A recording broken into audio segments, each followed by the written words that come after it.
Welcome to tarot divine messages. Dear viewers, మీ పెద్దనాన్న వాళ్ళ సైడ్లో ఒక బేబీ ఫాదరు మీ విషయంలో గోతులు తవ్వుతున్నారంట. ఏం తవ్వుతున్నారు, ఏం చేశారు, ఏం ప్లాన్ చేస్తున్నారు అనేది చూద్దాం. ఓకేనా? వాళ్ళ ప్లానింగ్ ఎక్కడి వరకు వచ్చిందనేది కూడా చూద్దాం. మీరు ఈ విధంగా కనిపిస్తున్నారండి. చాలా బ్రైట్గా, చాలా చాలా యాక్టివ్గా కనిపిస్తున్నారు. సో అది చూసి వాళ్ళు తట్టుకోలేకపోతున్నారంట. టైం కోసం చూస్తున్నారంట, ఎలాగైనా తగలపెట్టేయాలి అన్నట్టుగా. ఒక బేబీ ఫాదర్ అండి. మిమ్మల్ని పక్కకు గెంటేయాలి అని చెప్పి అనుకుంటున్నారంట. అసూయతో వాళ్ళకి లేని పేరు మీకు ఎందుకు ఉండాలి, వాళ్ళు లేని పని మీకు ఎందుకు ఉండాలి అని చెప్పి అనుకుంటున్నారంట. ఏం జరుగుద్ది ఏంజిల్? వాళ్ళు మిమ్మల్ని ఏ రకంగా కూడా వెన్నుపోటు వేయలేరండి. ఛాన్సే లేదు. ఇంకా చెప్పండి ఏంజిల్, ఈ విషయంలో మన కలెక్టివ్కి ఏం చెప్పాలనుకుంటున్నారు? మీ జోలికి వచ్చినందుకు ఆల్రెడీ ఒక నైబర్లో ఒక బేబీ ఫాదర్ పని తలకిందులు అయిపోయిందండి. మీ డివైన్ మీకు సెలబ్రేషన్ లేకుండా చేయడాన్ని పక్కకు గెంటేశారు. ఆ మనిషిని పక్కకు గెంటేశారండి. ఇంకా చెప్పండి ఏంజల్స్. ఎవరైతే పాస్ట్ పర్సన్ ఉన్నారండి మీతో సపరేషన్లో ఉన్న వాళ్ళు స్ట్రాంగ్గా ఏంటంటే వాళ్ళు మీ లైఫ్లోకి ఎవరు రాకూడదని అనుకుంటున్నారు. తలకిందులు చేసేయాలి మీ రిలేషన్ ఎలాగైనా సరే అనుకుంటున్నారంట. ఏం జరుగుద్ది ఏంజల్? అలా చూస్తూ ఉండడమేనండి. అండ్ ఒకవైపు మీ ఫ్యామిలీలో వాళ్ళు, ఇంకోవైపు మీరంటే పడని వర్క్ ప్లేస్లో వాళ్ళు, నైబర్స్. మీరు ఏదైతే అనుకుంటున్నారో అది కరెక్ట్. డివైన్ అందరినీ పక్కకు గెంటేశారండి. వాళ్ళని, వాళ్ళ పాలిటిక్స్ని. వాళ్ళు అనుకునేది అసలు ఎప్పటికీ జరగదు. క్లియర్ కమ్యూనికేషన్ అండి. వాళ్ళు అనుకునేది ఎప్పటికీ జరగదు. జస్టిస్ పక్కా. వావ్, జస్టిస్ పక్కానండి. మీ లైఫ్లో వాళ్ళు మిమ్మల్ని బాధపట్టాలి అని చూసినందుకు మీకు జస్టిస్, వాళ్ళకి జడ్జిమెంట్ పక్కా. ఎవరైతే డెవిల్ ఉన్నారో, ఎవరైతే మిమ్మల్ని ఇబ్బంది పెట్టడానికి డార్క్ ఎనర్జీస్ చేస్తున్నారో వాళ్ళని క్లియర్గా మీ ఏంజిల్ పక్కకు గెంటేశారు. వాళ్ళు మిమ్మల్ని బాధ పెట్టలేరు, ఏ రకంగా కూడా బాధ పెట్టలేరు. మీకు వెన్నుపోటు వేద్దామని ప్లాన్ చేశారు కదా ఈ డెవిల్. తను అసలు అవకాశమే లేదండి మిమ్మల్ని బాధ పెట్టడానికి. మీతో అయితే డైరెక్ట్గా కమ్యూనికేట్ చేయలేరు. సో ఇండైరెక్ట్గా వాళ్ళు ఎవరితో చెప్పించి ఏం డ్రామా ఆడినా కూడా అది డివైన్కి తెలుసు కదా. ఈ విధంగా సెటిల్ అయిపోదాం అనుకుంటున్నారంటండి ఈ పర్సన్ ఎవరైతే ఉన్నారో బేబీ ఫాదర్, పెద్దనాన్న వాళ్ళ సైడ్ అండి. ఇంకా చెప్పండి ఏంజల్స్. Mind control games ఆడుతున్నారంట.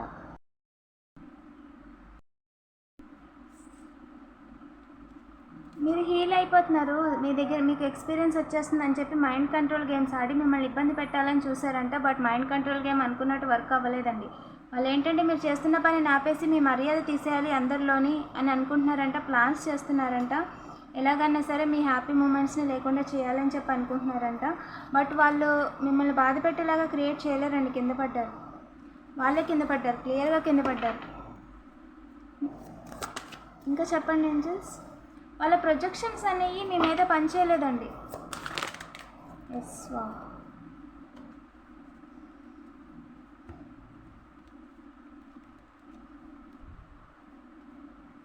వాళ్ళు ఏదైతే ఒక భ్రమలో ఉంచాలనుకున్నారో మిమ్మల్ని అలా ఉంచలేకపోయారు. మీరేంటి అంటే ప్రతిలోని యాక్టివ్గా పార్టిసిపేట్ చేస్తూ మీరు ఏం చేయాలి, ఏం చేయకూడదు అనేది మీకు క్లారిటీ ఉంది. సో మీరు వెళ్తున్న ప్రతి అడికి వాళ్ళు అడ్డు కింద వస్తున్నారంట. ముందుకు వెళ్తుంటే ప్రతి దాంట్లో వాళ్ళు ఇన్వాల్వ్ అవడం, సంబంధం లేకపోయినా ఈ విధంగా చేస్తూ వస్తున్నారంట. మీరు చేయాల్సింది చాలా ఉందండి. ఈ లైఫ్ టైంలో కంప్లీట్ చేయాల్సింది చాలా ఉంది. అది కంప్లీట్ చేయకుండా ఎవరు కూడా మిమ్మల్ని ఆపలేరు. ఈ జన్మలో వాళ్ళు ఎవరు కూడా మిమ్మల్ని గిల్ట్గా ఫీల్ అయ్యేలా చేయలేరండి. ఛాన్సే లేదు. ఈ విధంగా ఉన్నారు మీరు, 100 మంది గొర్రెల్లో ఒకళ్ళ ఉన్నారు. సో అందుకని చెప్పి వాళ్ళు ఏంటంటే కుళ్ళుతో మిమ్మల్ని ఎందుకని ఇరికించేసి ఇబ్బంది పెట్టేయాలి, ఏ విధంగా అయినా ఇబ్బంది పెట్టాలనుకుంటున్నారంట. బట్ వాళ్ళు ఏమీ చేయలేరు. కంట్రోలే లేదండి మీ మీద. వాళ్ళకి ఎవరికి ఉండదు. జనరల్గా ఏ మనిషి మీద ఎవరికి కంట్రోల్ ఉండదు. అండ్ వాళ్ళు ఏంటంటే చైల్డిష్గా బిహేవ్ చేస్తున్నారంటే డివైన్ విషయంలో. డివైన్ చూసుకుంటానన్నారండి. ఓకేనా? మీ ఇన్నోసెన్స్ని, మీ అమాయకత్వాన్ని, వాళ్ళంటే మర్యాదని అవకాశంగా తీసుకొని మిమ్మల్ని బాధపట్టాలి, ఏడ్పించాలని అనుకుంటున్నారంట. మీరేంటంటే just going with the flow. Me divine మీద నమ్మకంతో ముందుకు వెళ్తున్నారు. వాళ్ళు మిమ్మల్ని ఏమీ చేయలేరు కాక చేయలేరు. ఇంకా చెప్పండి ఏంజిల్. దారులు చూస్తున్నారంట అన్ని రకాలుగా. ఎలాగైనా సరే ఇంట్లోనో బయట ఏదో రకంగా మీ మర్యాద తీసే పని చేయాలి అని.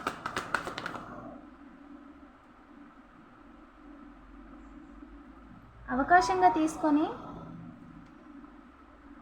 అన్ని అవకాశాలు వెతుక్కుంటున్నారంటండి. చూడండి, అన్ని అవకాశాలే. ఇదొక అవకాశం, ఇదొక అవకాశం. మీరు మర్యాదగా బతికేస్తున్నారని, వాళ్ళకంటే ముందుకు వెళ్ళిపోతున్నారని, ఎలాగైనా మీ పనిని ఆపేయాలని చెప్పి, మీకు డబ్బులు రాకుండా చేయాలి అని చెప్పి డబ్బులు ఇచ్చి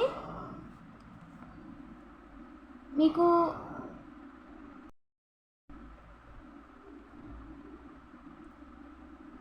వాళ్ళు అనుకున్న అసలు జరగదండి. ఏ రకంగా కూడా వాళ్ళు అనుకుని జరగదు. మిమ్మల్ని బాధ కూడా పెట్టలేరు.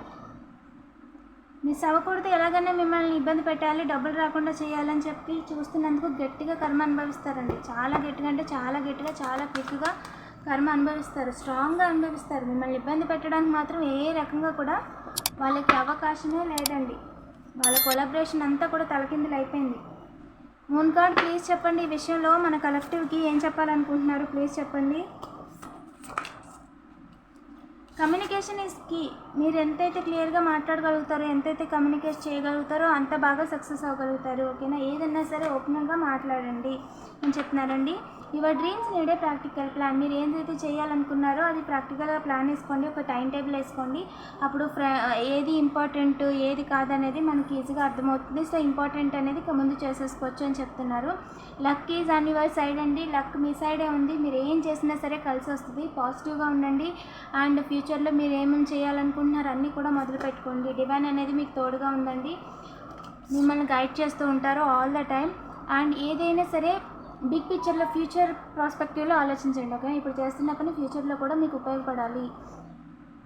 What do you need to release. మీకు ఏది ముఖ్యం అండ్ ఏది అవసరం ఏది కాదు అనేది డిసైడ్ చేసుకోండి. మిమ్మల్ని ఇబ్బంది పెట్టేది మనుషులు, ఇబ్బంది పెట్టే మాటలు ఏటిని కూడా క్యారీ చేయొద్దు. ఓకేనా? యాక్షన్ అనేది తీసుకోండి. మీరు చాలా రోజుల నుంచి ఆలోచిస్తున్నారంట కదా, యాక్షన్ తీసేసుకోండి. ఏం చేయాలనుకుంటున్నారో చేయండి అని చెప్తున్నారండి. Your commitment is being tested. మీరు ఎంత కమిటెడ్గా ఉంటారు అనేది డివైన్ చూస్తున్నారంట, వాళ్ళు అబ్జర్వ్ చేస్తున్నారంట. ఖచ్చితంగా మీరు అనుకున్న డ్రీమ్ అనేది మీరు క్రియేట్ చేసుకోగలుగుతారు. You are the creator of your life. మీ లైఫ్ని మీరు అనుకున్నట్టుగా క్రియేట్ చేసుకోగలుగుతారు. మీ డ్రీమ్స్ని మీరు అచీవ్ చేయగలుగుతారు. ఓకేనా? సో 3 పువ్వులు 6 కాయల కింద ఉంటుందండి మీ బిజినెస్. అస్సలు ఎందులోనే టెన్షన్ పడవసరం లేదు. అది బిజినెస్ అవ్వచ్చు, ఫ్రీలాన్సింగ్ అవ్వచ్చు. బ్యాలెన్స్ అయిపోతారు, ఖచ్చితంగా బ్యాలెన్స్ అయిపోతారు. ఎమోషనల్గాను మెంటల్గాను బ్యాలెన్స్ అవుతారు. అండ్ ఎకనామికల్గా కూడా సెటిల్ అవుతారండి. చాలా విషయాలు మీ చుట్టూ ఉన్న అన్నీ కూడా క్లైమాక్స్కి వచ్చేసినాయండి. ఆటోమేటిక్గా మీ చుట్టూ మిమ్మల్ని ఇబ్బంది పెడుతున్న వాళ్ళందరూ ఒకరు కర్మ అనుభవిస్తూనే ఉంటారు. ఓకేనా? Don't let your past hold you back. ఎట్టి పరిస్థితుల్లోనే ఆ గతము అదంతా కూడా మళ్ళీ తిరిగి తీసుకురావడానికి ప్రయత్నిస్తారంట. వాటి గురించి ఆలోచించొద్దు, మాట్లాడొద్దు. ఎవరైనా మాట్లాడుతున్నా సరే ఇంటర్ఫియర్ అవ్వద్దు. ఓకేనా? క్లియర్గా గతాన్ని అక్కడికి వదిలేయండి. దాన్ని ఎలాగో మనం మార్చలేము. సో ప్రజెంట్ అయితే మనకు ముఖ్యం.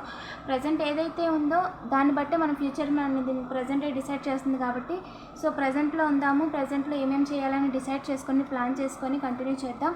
అండ్ ఓకేనా, మీరేంటి అనేది ప్రపంచానికి చూపించే టైం వచ్చేసింది. ఓకేనా? So the world the real you. మీరేంటి, మీ సత్తా ఏంటి, మీరేం చేయగలరు అనేది నిరూపించండి. మిమ్మల్ని అంటే పంతానికి పోయాని కాదు, బట్ మీరు ఏంటి అనేది ఖచ్చితంగా తెలుస్తుందండి. ఇప్పుడు ఆటోమేటిక్గా మీరు ఏదైతే పని చేస్తున్నారో ఆ పనిలో మీకు సక్సెస్ ఖచ్చితం. ఇప్పుడు ఏది లేకుండా ఖాళీగా ఉన్న వాళ్ళకంటే ఏదో పని చేసుకుంటూ ఉన్న వాళ్ళకి డిఫరెన్స్ అనేది తెలుస్తుంది కదా. ఎస్, మనకంటే మన ఇంట్లో వరకు మనకు ఓకే, బట్ చూస్తున్న సొసైటీలో ఏంటి అంటే అలా ఉండదు కదా. సో ప్రపంచానికి మనం ఒక పర్పస్తో వచ్చినప్పుడు ఖచ్చితంగా ఆ పర్పస్ని ఫుల్ఫిల్ చేయాలి. మనకంటూ ఫ్యామిలీ ఉన్నప్పుడు ఆ రెస్పాన్సిబిలిటీస్ మనం తీసుకొని తీరాలి. మనకి కిడ్స్ ఉంటే కిడ్స్ని కేర్ చేయాలి, పేరెంట్స్ ఉంటే ఓల్డ్ అంటే పెద్దవాళ్ళు ఉంటే మీ ఇంట్లో వాళ్ళని కేర్ చేయాలి. ఇదంతా మన రెస్పాన్సిబిలిటీ కదా. సో మనం ఏంటి అనేది మనమే నిరూపించుకోవాలి. ఓకేనా? మీ లైఫ్ని మీకు అనుకున్నట్టుగా క్రియేట్ చేసుకునే సత్తా మీకు ఉందని ఏంజల్స్ చెప్తున్నారండి. కీప్ గోయింగ్, ఎక్కడ కూడా వెనక్కి తిరిగి చూసుకోవద్దు. ఓకేనా? కంటిన్యూ చేస్తూ ఉండండి. అండ్ ఇంకా మిమ్మల్ని ఇంప్రూవ్ చేసుకుంటూ ఇంకా ముందుకు వెళ్తూ ఉండండి. ఏంజల్స్ ఎప్పటికప్పుడు మిమ్మల్ని గైడ్ చేస్తూనే ఉంటారు. ఇలాంటి మరిన్ని వీడియోస్ కోసం తప్పకుండా సబ్స్క్రైబ్ చేసుకోండి, నోటిఫికేషన్ ఆన్లో పెట్టుకోండి. రెగ్యులర్గా నేను ఎనర్జీ రీడింగ్స్ చేస్తానండి. Thank you for watching.